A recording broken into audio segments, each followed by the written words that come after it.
Hello and welcome back to the series where I talk about a random piece of music from my collection. Today, I'm going to be talking about Close to the Edge by Yes. Yes are a progressive rock band.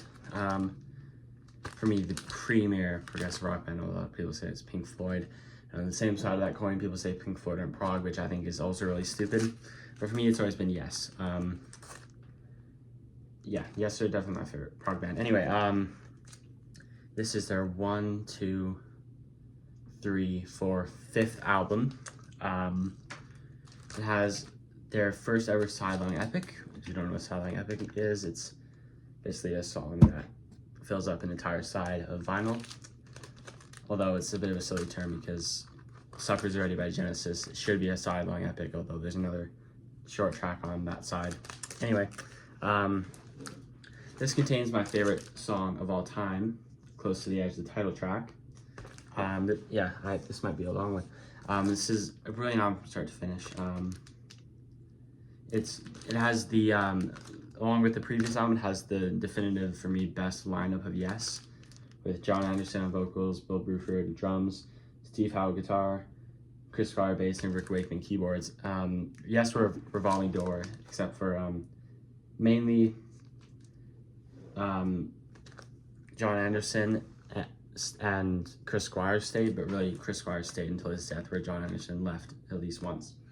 But there's only 2 albums where Bill Bruford and Rick Wakeman are together. So this and Fragile, the one before. So that's probably why it's the best lineup. Anyway, let's talk about the songs. It opens with, oh my god, my nose, fucking hell. It opens with Close to the Edge, which is a sideline epic. It's split into 4 parts. It opens with like this jazzy sort of solo part. It's really fascinating. And it goes into Total Master Routine, which is kind of the most standard progressive rock part to the epic. And then part 3, I Get Up, I Get Down, which is a beautiful part. It has like a slow, calming, almost spa-like part, and then a church organ comes in, and it's magnificent. And then Seasons of Man is the 4th part, which might actually be my favorite part of the epic. It just, the way that part 3 transitioned to part 4 is unbelievable.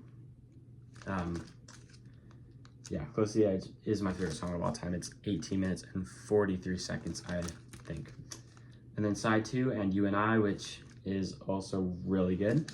It opens with like a acoustic folk guitar, which is Steve Howe part, and then it has this awesome synth part, which is just massive. It's impossible to explain. And then it kind of comes back into the acoustic folk part again. I don't know. And it finishes with Siberian Khatru, which is the rocky song on the album. It's more upbeat. It's more fun song. It's incredible. I remember I bought this from Rick Island for $6 and somehow missed that it says Audible Mark there. So there is a scratch on side 2 that's like pretty big. It's not actually that loud, but whatever. I'll explain why in a minute. I haven't replaced this copy.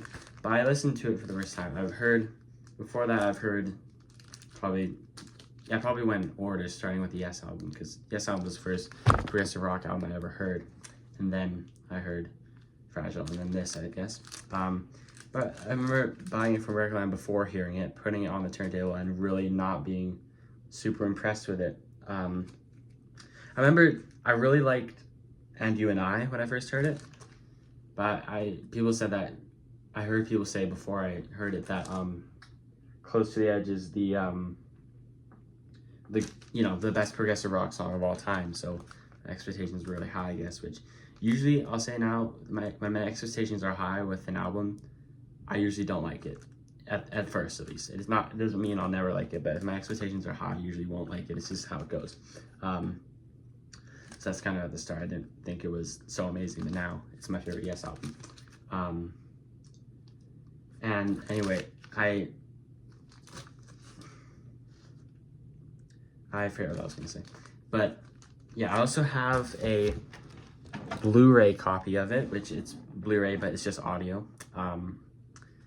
And this is actually pretty expensive. It's a remix by Steven Wilson. I say it's expensive, but I did not pay a lot of money for it. I somehow got it for cheap on Amazon. The thing about buying records on Amazon is that it's hit and miss. Sometimes you get a really good deal, like it's just like double the price, at least double the price on Discogs, and I somehow got it for $30. And then sometimes you buy something and then it's way cheaper on Discogs. But anyway, yeah,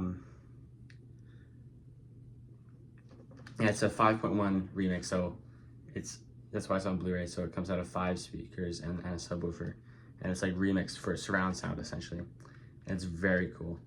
If you, I don't know, like, this is pretty expensive. Oh fuck, this is pretty expensive. So what you might want to do if you want to experience it this way is, if you have a 5.1 system, connect your phone to it and then listen to the Steven Wilson remix of this album. If you don't want to pay a lot for this, which I somehow avoided, but anyway. And it's just weird because it has 2 discs, and I remember I played one of them the first time I heard it. I didn't know what the difference was, so I just put one in. Oh, this is the album, so this must be the one I want to play. And then the next time I put that disc in, nothing showed up, so I was like, oh fuck. So then I put in the other disc, and then I played the album the second time I played it, and it just played perfectly, so I don't even know what happens there. Yeah, I should probably just show you this quickly. It has an amazing album art. I mean, this is pretty just average album art, I guess, but then you have the back, but then you have this beautiful artwork by, crap, what's his name? Oh, I really shouldn't have forgot his name. Anyway, but the guy does most of the album art. He did Fragile, and he did the 3 albums, or he did, no, 4. No, 3. Fragile, Close to the Edge, and Tales from Opera, and Realize. So fucking 4. I can't count. Anyway, there we go. Close to the Edge by Yes.